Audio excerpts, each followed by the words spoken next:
Good morning, students. Today's topic is formation or registration of cooperative societies. बेटा आज का जो हमारा टॉपिक है वो कोऑपरेटिव सोसाइटीज़ के फॉर्मेशन और रजिस्ट्रेशन से रिलेटेड है कि इसकी फॉर्मेशन का क्या प्रोसेस है या इसकी रजिस्ट्रेशन का क्या प्रोसेस है. द फॉर्मेशन और registration of cooperative societies comes under the Cooperative Societies Act 1912. बेटा कोऑपरेटिव सोसाइटीज़ का जो फॉर्मेशन और रजिस्ट्रेशन है, कोऑपरेटिव सोसाइटी का एक एक्ट है बेटा. उस एक्ट का नाम है 1912. उस एक्ट के अकॉर्डिंग कोऑपरेटिव सोसाइटी का निर्माण या उसकी रजिस्ट्रेशन का प्रोसेस शुरू किया जाता है. West Bengal, Bihar, Orissa, Maharashtra and Tamil Nadu have their own societies act. बेटा ये कुछ स्टेट्स ऐसी हैं जिसमें वेस्ट बंगाल है, बिहार है, उड़ीसा है, महाराष्ट्र और तमिलनाडु हैं. इन राज्यों के, इन स्टेट्स के अपने खुद के सोसाइटीज़ के एक्ट हैं. इसका मतलब इन स्टेट्स में कोऑपरेटिव सोसाइटी एक्ट 1912 अप्लाई नहीं होता. Every state has a registrar for cooperative societies. बेटा हर स्टेट में कोऑपरेटिव सोसाइटी के रजिस्ट्रेशन के लिए रजिस्ट्रार नियुक्त किया जाता है. एक रजिस्ट्रार होता है. Those who want to establish a cooperative society have to submit an application to the concerned registrar. बेटा जो लोग भी अपनी कोऑपरेटिव सोसाइटी का रजिस्ट्रेशन करवाना चाहते हैं वो अपनी कंसर्न्ड स्टेट के रजिस्ट्रार के पास जाकर एक एप्लीकेशन के फॉर्म को फिल करते हैं. जैसे बेटा पार्टनरशिप में मैंने आपको प्रोसेस बताया था, वहाँ पार्टनरशिप से रिलेटेड रजिस्ट्रेशन की फॉर्मेलिटी को रजिस्ट्रार के पास पूरा किया जाता है, जाके एक एप्लीकेशन फॉर्म फिल किया जाता है. ऐसे ही बेटा कोऑपरेटिव सोसाइटी के रजिस्ट्रेशन के लिए भी रजिस्ट्रार के ऑफिस में जाकर, जो हमारी कंसर्न स्टेट का रजिस्ट्रार का ऑफिस है, वहाँ जाकर बेटा हमें एप्लीकेशन फॉर्म को फिल करके सबमिट करना है. अब उस एप्लीकेशन फॉर्म में इंफॉर्मेशन क्या क्या होगी. The following piece of information are given in the application form. उस एप्लीकेशन फॉर्म में जो इंफॉर्मेशन फिल की जाएगी उसमें पहला the name of the propose society. हम अपनी जो भी सोसाइटी बनाने जा रहे हैं उसका नाम क्या होगा. तो जो भी हमने उसका नाम सेट किया है वो नाम हम उस फॉर्म में फिल करेंगे. उसके बाद the objective of the propose society. इस हमारी जो सोसाइटी जो हम बनाने जा रहे हैं वो किस पर्पस के लिए शुरू की गई है, उसका ऑब्जेक्टिव क्या है, उसका गोल क्या है, ये भी एप्लीकेशन फॉर्म में फिल किया जाएगा. Third the detail of share capital. Society के पास पैसा कहाँ से आएगा, शेयर कैपिटल से रिलेटेड जितनी भी डिटेल होगी वो भी एप्लीकेशन फॉर्म में फिल की जाएगी. उसके बाद the rights, duties and responsibilities of the member. जितने भी मेंबर हैं, जितने भी सदस्य हैं, उनके राइट क्या क्या हैं, उनके अधिकार क्या हैं, उनकी ड्यूटीज़, उनके कर्तव्य क्या क्या हैं, उनके रिस्पॉन्सिबिलिटीज़, उनकी जिम्मेवारी, उनके दायित्व क्या क्या हैं, ये भी एप्लीकेशन फॉर्म में फिल किया जाएगा. उसके बाद the method of becoming a member.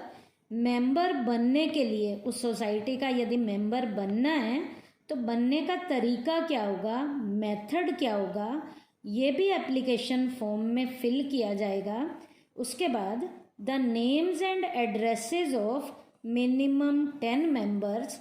कम से कम 10 मेंबर्स के नाम होंगे, उनके प्रॉपर एड्रेसेस होंगे, वो भी उस एप्लीकेशन फॉर्म में फिल किया जाएगा। उसके बाद the rules of the society, society में कौन कौन से रूल्स को अप्लाई किया जाएगा, क्या रूल है, क्या प्रोसीजर है, रूल से रिलेटेड भी फॉर्मेलिटी उस एप्लीकेशन फॉर्म में फिल की जाएगी। उसके बाद if the registrar feels satisfied by the information given in the application form, then the cooperative society gets registered. बेटा जब सारी फॉर्मेलिटीज़ हम रजिस्ट्रार के ऑफिस में जाकर एप्लीकेशन फॉर्म को फिल करके जब हम सबमिट करेंगे तो रजिस्ट्रार हमारी उन सारी फॉर्मेलिटीज़ की अच्छे से चेकिंग करेगा, और चेकिंग करने के बाद जब रजिस्ट्रार पूरी तरह से सेटिस्फाई हो जाएगा तो उस सोसाइटी को एक रजिस्टर्ड कोऑपरेटिव सोसाइटी का नाम दे देगा। The society gets a separate legal entity after its registration. एक सोसाइटी को रजिस्ट्रेशन का सर्टिफिकेट मिल जाने के बाद एक अलग से उसके सेपरेट लेवल की लीगल एंटिटी बन जाती है। इस सेपरेट लीगल एंटिटी का मतलब क्या है? In other words the society gets the right of having assets in its name. इसका मतलब अब वो सोसाइटी अपने नाम से कितनी भी संपत्ति रख सकती है, कितनी भी एसेट्स रख सकती है। डूइंग कॉन्ट्रैक्ट्स, किसी के साथ कोई कॉन्ट्रैक्ट करना है, कोई एग्रीमेंट करना है तो एग्रीमेंट भी कर सकती है।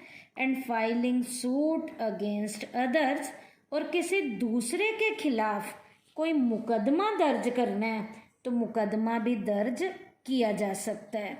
उसके बाद बेटा हमारा टॉपिक है office bearers of cooperative societies. Cooperative societies में कौन कौन लोग एज अ ऑफिसर्स के रूप में रोल प्ले करते हैं। Some office bearers are selected by the members for the smooth running of the cooperative society. Cooperative society को बढ़िया तरीके से चलाने के लिए कुछ मेंबर्स को एज अ ऑफिस बियरर के रूप में सिलेक्ट किया जाता है। These are the following. वो मेंबर कौन कौन होंगे? फर्स्ट होगा प्रेसिडेंट, जिसे हम प्रधान कहते हैं। दूसरा होगा वाइस प्रेसिडेंट, उप प्रधान। तीसरा सेक्रेटरी, सचिव होगा। उसके बाद चौथा ट्रेजरर, खजांची होगा। बेटा यहाँ एक इम्पोर्टेंट लेवल का एक नोट है, एक ऑब्जर्वेशन भी बताने जा रही हूँ, और वो क्या है? Office bearers are selected general after every 2 years। बेटा ये जो ऑफिस बियरर हमने सिलेक्ट किए हैं, आम तौर पे बेटा ये हर 2 साल के बाद फिर से चुने जाते हैं। इसका मतलब ये परमानेंट नहीं होते, इनका 2 साल के बाद चुनाव किया जाता है। उसके बाद बेटा हमारा टॉपिक है difference between cooperative society and partnership. Cooperative society का पार्टनरशिप के साथ हम डिफरेंस करेंगे, और ये डिफरेंस बेटा बेसिस ऑफ डिफरेंसेस की हेल्प से करेंगे। तो पहला बेसिस ऑफ डिफरेंस का पॉइंट है एक्ट का। कोऑपरेटिव सोसाइटी पे हमेशा कोऑपरेटिव सोसाइटी एक्ट 1912 अप्लाई होता है, लेकिन हमारी कुछ स्टेट्स हैं जिनके अपने खुद के एक्ट हैं, उन स्टेट्स पे ये 1912 वाला एक्ट अप्लाई नहीं होता। लेकिन पार्टनरशिप पे बेटा एक ही एक्ट अप्लाई होता है, और उस एक्ट का नाम है 1932। इसका मतलब पार्टनरशिप पे जो एक्ट अप्लाई होता है वो 1932 का है, और जो कोऑपरेटिव पे अप्लाई होता है वो 1912 का है। उसके बाद बेटा बेसिस ऑफ डिफरेंस में सेकंड पॉइंट है रजिस्ट्रेशन का। कोऑपरेटिव सोसाइटी का रजिस्ट्रेशन मैंडेटरी होता है। मैंडेटरी का मतलब कंपल्सरी होता है। इसका रजिस्ट्रेशन करवाना जरूरी है। बिना रजिस्ट्रेशन के कोऑपरेटिव की शुरुआत नहीं होती। लेकिन बेटा पार्टनरशिप का रजिस्ट्रेशन कंपल्सरी नहीं है, तो लिखेंगे नॉट कंपल्सरी। इसका मतलब बिना रजिस्ट्रेशन के भी पार्टनरशिप की शुरुआत हो सकती है। उसके बाद बेटा थर्ड बेसिस ऑफ डिफरेंस का पॉइंट है म्यूचुअल प्रॉफिट, कि प्रॉफिट आता कैसे कैसे है, मेंबर्स एंड नॉन मेंबर्स की हेल्प से यहाँ प्रॉफिट आता है। कैसे बेटा, apart from the members and non members also get benefit from it, such as non-members can purchase goods from the consumer cooperative society। इसका मतलब कंज्यूमर कोऑपरेटिव सोसाइटी का जैसे मैं एक एग्जांपल दूं, मेंबर भी बेटा वहाँ पर अपने जो भी मेंबर हैं वो भी जो है वस्तुओं को लेते हैं, और यदि मेंबर्स के लेने के बाद कुछ माल बच जाता है तो वो नॉन मेंबर्स को भी दिया जाता है। तो जो प्रॉफिट आएगा म्यूचुअल लेवल का प्रॉफिट होता है। पार्टनरशिप में क्या होगा बेटा, पार्टनरशिप में its benefit is confined to the partners only. इसका जो बेनिफिट मिलेगा, इसका जो प्रॉफिट मिलेगा वो केवल पार्टनर्स के कारण मिलता है और किसी के कारण नहीं मिलता। उसके बाद ऑब्जेक्टिव क्या है, कोऑपरेटिव सोसाइटी का ऑब्जेक्टिव है provide mutual help. Mutual level की हेल्प करना, लोगों का कल्याण करना, आपसी सहयोग बढ़ाना कोऑपरेटिव का पर्पस है। और पार्टनरशिप में टू डू बिजनेस एक्टिविटी, समाज का कल्याण करना काम नहीं है इसका। बिजनेस से रिलेटेड जितनी भी एक्टिविटीज़ हैं वो सारी करने का काम हमारी पार्टनरशिप फर्म का होता है। उसके बाद है बेटा नंबर ऑफ मेंबर्स। कोऑपरेटिव में बेटा मिनिमम 10 मेंबर होते हैं और मैक्सिमम 100 मेंबर होते हैं। और जो ये 100 मेंबर भी होते हैं वो कौन सी के होते हैं, क्रेडिट कोऑपरेटिव सोसाइटी के होते हैं। And no limit for remaining.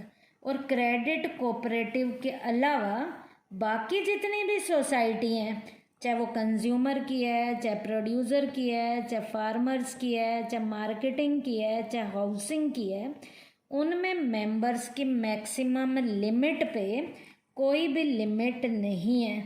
इसका मतलब कितने भी मेंबर इसके मेंबर हो सकते हैं। और पार्टनरशिप में मिनिमम 2 मेंबर्स होते हैं और मैक्सिमम 50 मेंबर होते हैं। तो आज के टॉपिक में बेटा मैंने आपको कोऑपरेटिव्स का रजिस्ट्रेशन, कोऑपरेटिव के ऑफिस बियरर्स और कोऑपरेटिव का पार्टनरशिप के साथ डिफरेंस कराया है।